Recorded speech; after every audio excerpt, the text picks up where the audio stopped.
भोजपत्र वनस्पती माहिती आढळणारा परिसर हे पश्चिम हिमालयातील एक पानझडी वृक्ष आहे. वर्णन झाड म्हणून वाढते आणि 20 मीटर 66 फूट उंच पोहोचते. ते अनेकदा विखुरलेल्या शंकूच्या आकाराच्या वृक्षांमध्ये वाढते.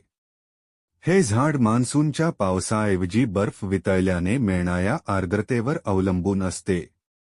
हिमालयातील खोल हिवाळी बर्फाच्या दाबामुळे त्यांची वाढ अनेकदा खूप वाकलेली असते.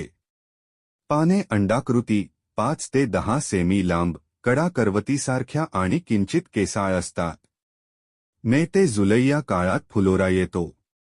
फळे सप्टेंबर ते ऑक्टोबरमध्ये पिकतात. पातळ, कागदासारखी साल खूप चमकदार, लालसर तपकिरी, लालसर पांढरी किंवा पांढरी असून त्यावर आडवे मसुरिका असतात.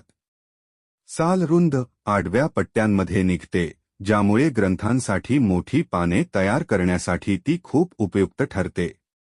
उपयोग प्राचीन काळी संस्कृत साहित्याच्या हस्तलिखितांसाठी लिहिण्याचा पृष्ठभाग म्हणून कागदासारख्या सालीचा वापर केला जात असे. मंत्र लिहिण्यासाठी कागद म्हणून याचा वापर केला जातो.